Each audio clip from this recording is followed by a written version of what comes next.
kita disuruh Allah untuk banyak berdoa, Habib. Banyak minta, banyak berdoa. Dan di sisi lain kadang ada dalam dunia mungkin tasawuf ya,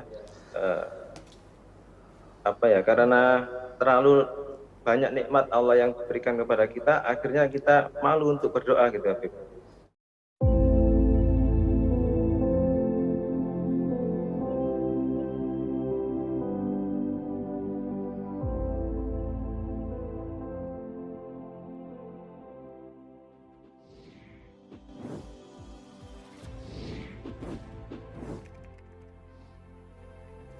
Amin.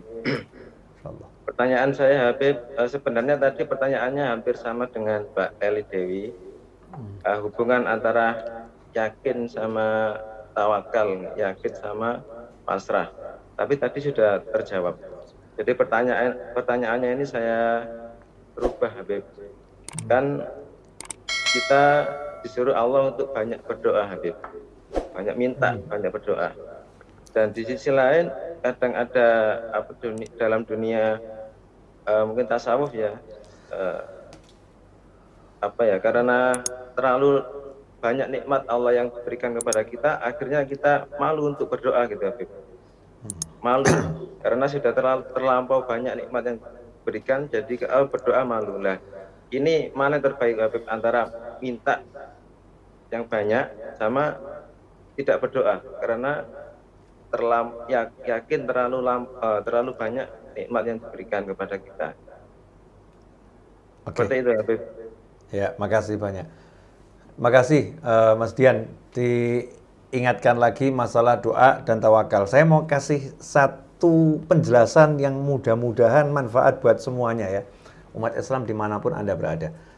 Seringkali kita ini salah mengartikan tawakal. Tawakal itu Allah, artinya itu aku sudah jadikan Allah sebagai wakil untuk mengurusi semua urusanku. Tawakal tuh. Jadi kalau saya bilang sama Mas Fadli, saya pasrah sama kamu ya. Artinya saya mau duduk manis, Mas Fadli yang bekerja.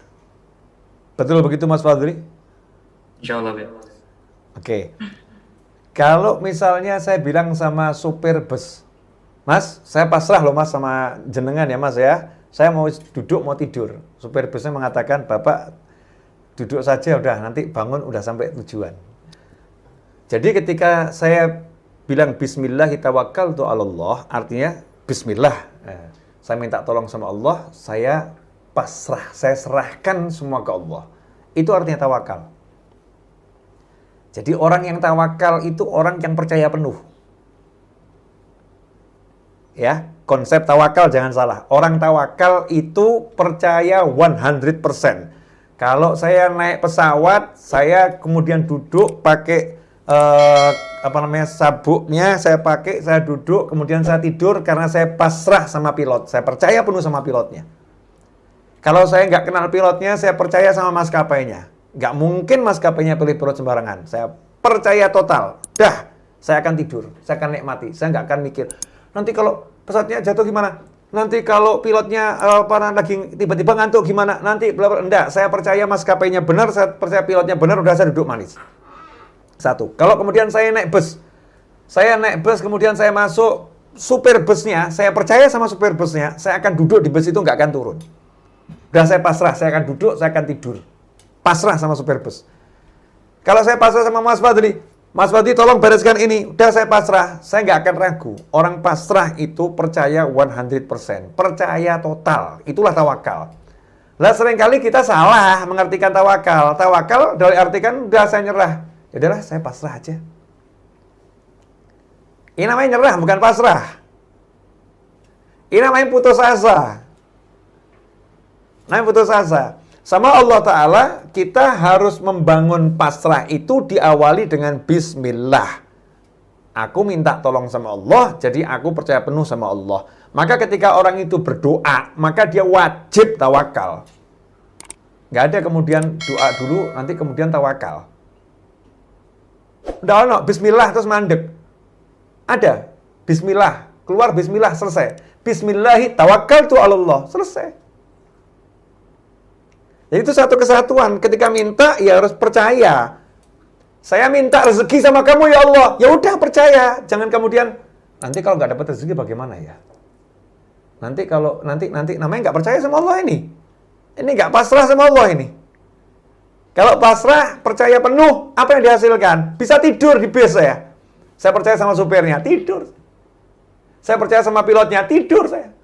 Saya percaya sama Allah, maka saya menghadapi hidup ini modelnya apapun, tidur saya. Artinya tenang luar biasa.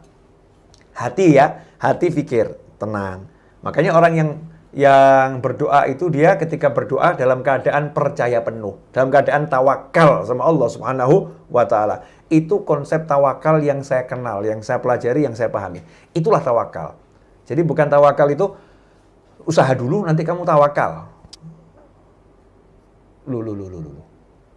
Jadi pasrah sama Tuhan kalau udah usaha terus baru pasrah sama Tuhan gitu, baru pasrah sama Allah. Jadi kamu bisa usaha tanpa Tuhanmu. Keren bener kamu. Saya mau tawakal dulu, nanti saya baru usaha. Loh. Jadi kamu mau serahkan semua sama Tuhanmu, terus kamu nggak mau jalankan perintah Tuhanmu. Jadi kamu mau merintah Tuhanmu, tapi kamu nggak mau jalankan perintah Tuhanmu, begitu. Jadi kamu udah bergaya dari Tuhan, ngatur-ngatur Tuhan gitu. Ngaco kamu. Nah terus gimana Habib? Ya yang ada adalah, ya Allah, tawakal, saya percaya sama kamu ya Allah, saya minta rezeki. Apa tugasmu untuk saya ya Allah? Tugasnya adalah kamu pergi ke pasar, kamu bergerak, kamu belajar mana yang halal, mana yang haram. Nah itu namanya tawakal. Sama seperti supir bus. Saya naik bus ini, kata supir bus, sudah Bapak duduk di tempat, tugas Bapak duduk, tugas saya nyupir. Kan begitu. Jalankan tugasnya. Kalau kita di bus, kita lari-lari, busnya akan berhenti, supir nurunin kita. Turun kamu. Kenapa? Kamu ganggu saya. Kalau kamu percaya sama saya, jalankan perintah saya. Duduk yang bagus, saya akan supir. Selesai begitu. Nah itulah konsep doa dan tawakal. Ya, itu pertanyaan yang pertama tentang doa dan tawakal. Kemudian pertanyaan kedua sampai lupa saya tadi. Pertanyaannya Mas Dian tadi. Karena saya lebih tertarik yang pertama. Apa sesuatu yang kedua tadi? Ya, jadi karena banyaknya diberikan oleh Allah, jadinya malu untuk meminta. Oke. Jadi ada kondisi di mana seorang malu minta sama Allah Ta'ala. Perlu kita ketahui, manusia itu ada namanya hal, kondisi. Hal itu bukan makom. Kondisi tertentu. Artinya bukan selalu. Bukan melulu. Kalau sekali waktu muncul rasa malu, kemudian malu untuk minta, ya malu untuk minta, ya Allah aku malu mau minta itu, karena udah terlalu banyak yang Engkau berikan. Itu kondisi tertentu, hal tertentu, itu tidak jadi masalah. Tapi kalau hatinya nggak ada apa-apa, terus aku malu minta sama Allah. Hatinya nggak punya rasa malu kok. Mulutnya bilang malu. Ini betul-betul hati merasa malu sampai dia tuh nggak sempat ngucap. Ya, nggak sempat ngucap. Tidak apa-apa, itu hal. Tapi bukan hal dijadikan makom. Hal itu kondisi batiniah yang muncul sesekali.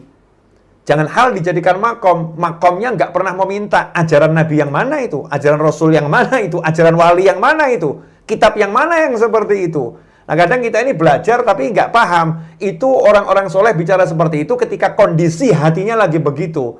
Besoknya minta. Seperti Nabi Ibrahim alaihissalam. Nabi Ibrahim ketika akan dilemparkan ke dalam api Namrud, sampai malaikat Jibril datang mengatakan, minta sama Allah Tuhanmu. Maka malaikat Jibril ditolak oleh Nabi Ibrahim dengan kalimat, ilmu bihali kafani an su'ali. Allah maha tahu tentang aku, jadi aku nggak perlu minta sama Allah. Itu suasana batinnya Nabi Ibrahim lagi begitu, lagi manja sama Allah waktu itu. Tapi di kesempatan yang lain, Rabbi habli minas solihin. Ya Allah, beri aku keturunan yang soleh. Ya Allah, aku letakkan sebagian dari anak keturunanku di suatu lembah yang gak ada kehidupan di sana, bla bla. Yaitu doanya di Al-Quran. Begitu banyak doa Nabi Ibrahim alaihissalam dalam Al-Quran. Minta sama Allah Ta'ala. Ada satu kondisi yang Nabi Ibrahim gak minta sama Allah. Jadi kalau kita mau niru orang soleh itu, ya nirunya keseluruhan. Kalau bacanya ya harus keseluruhan. Jangan kondisi hati dijadikan sikap hidup seumur hidup.